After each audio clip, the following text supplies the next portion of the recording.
মাজুলীৰ জেংৰাইমুখ খেলপথাৰত মুখ্যমন্ত্ৰী ডক্টৰ হিমন্ত বিশ্ব শৰ্মাৰ বিশাল নিৰ্বাচনী সভা।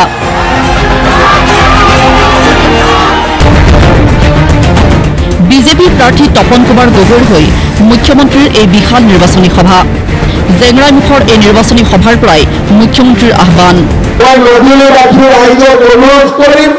আপোনালোকে সকলোৱে যেন নৰেন্দ্ৰ মোদী ডাঙৰীয়াক ভোট দিয়ে। কি হৈছিলে ভোট দিব? এই নিৰ্বাচনী সভাতেই মাজুলীবাসীক এটাৰ পিছত আন এটা প্ৰতিশ্ৰুতি দি গ'ল মুখ্যমন্ত্ৰী ডক্টৰ হিমন্ত বিশ্ব শৰ্মাই। মাজুলীত চিকিৎসা মহাবিদ্যালয় নিৰ্মাণৰ প্ৰতিশ্ৰুতি, মাজুলী সংযোগী নতুন দলং নিৰ্মাণৰো প্ৰতিশ্ৰুতি মুখ্যমন্ত্ৰীৰ। গতিকে 25 চনৰ মাজভাগত আমি মাজুলীত মেডিকেল কলেজৰ কামো আৰম্ভ কৰাৰ প্লেনিং কৰিছোঁ আৰু ইয়াত যিখন মেডিকেল কলেজ হ'ব লগত BSc নাৰ্ছিং কলেজো থাকিব, ডেণ্টেল কলেজো থাকিব, লগত আয়ুৰ্বেদিক কলেজো থাকিব। মেডিকেলত 100 চিট থাকিব আৰু এইবাৰ যেতিয়া বৰভূমিয়াৰ পৰা যেতিয়া ধুমাখুটিলৈ দলং হ'ব, সমগ্ৰ মাজুলীৰ পৰিৱেশ একেবাৰে পৰিৱৰ্তন হ'ব আৰু সেই পৰিৱৰ্তনেৰে আজি আমি সংকল্প ল'ব খুজিছোঁ। ইমানেই নহয়, মাজুলীক আৰু বহুকেইটা প্ৰতিশ্ৰুতি দিলে মুখ্যমন্ত্ৰী ডক্টৰ হিমন্ত বিশ্ব শৰ্মাই। মাজুলীৰ ঐতিহ্য ৰক্ষাৰ বাবে নতুন আইন প্ৰণয়নৰো পোষকতা মুখ্যমন্ত্ৰীৰ। যে আমি এখন নতুন আইন আনিম, যি আইনৰ জৰিয়তে মাজুলীৰ মাটি কোনো বাহিৰৰ মানুহে কিনিব নোৱাৰিব, অকল মাজুলীৰ ভিতৰৰ মানুহে মাজুলীৰ মাটি কিনিব পাৰিব। মাজুলীক আমি এটা ঐতিহ্য বেল্ট অৰ্থাৎ হেৰিটেজ বেল্ট হিচাপে আমি স্বীকৃতি দিব খুজিছোঁ। লোহিত খাবলৈ কোচৰ যাতায়াতৰ বাবে লোহিত ঘাট, পাথৰী চুক, বৰালি মাৰিলে পকী দলং চেংচন হৈ গ'ল। শীঘ্ৰে নিৰ্মাণ আৰম্ভ হ'ব। তদুপৰি কলনী জকাইচোৱা ঘাটতো আমি দলং নিৰ্মাণৰ বাবে ভৱিষ্যতে পৰিকল্পনা কৰিছোঁ। আপোনালোকে কৈ থৈ গৈছোঁ যে এই বছৰৰ ভিতৰতে মাজুলীত ঘৰে ঘৰে অৰুণোদয় পাব। এই প্ৰতিশ্ৰুতি মই আপোনালোকক দি থৈ গৈছোঁ।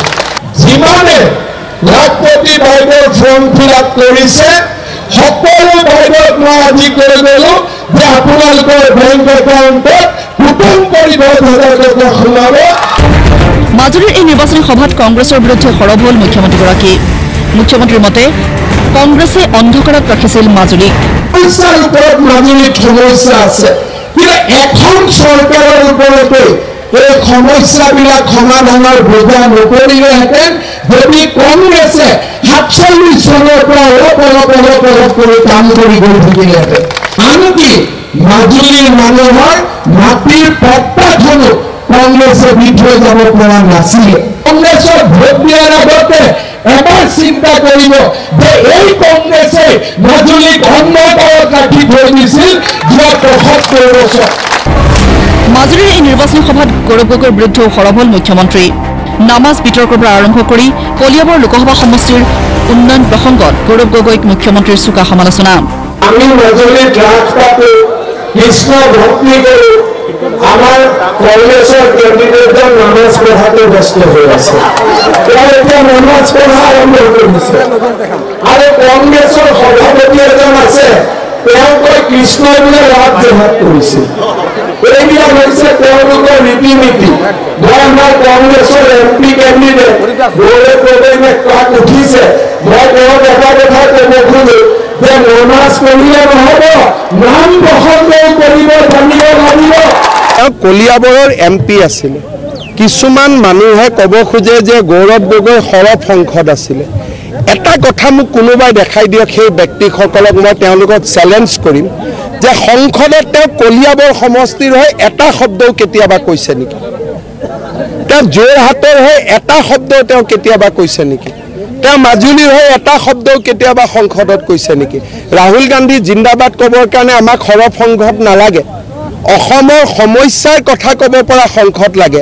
গৌৰৱ হৈছে গান্ধী পৰিয়ালৰ এজন মুখপাত্ৰ, গান্ধী পৰিয়ালৰ প্ৰভু ভক্ত এজন ব্যক্তি।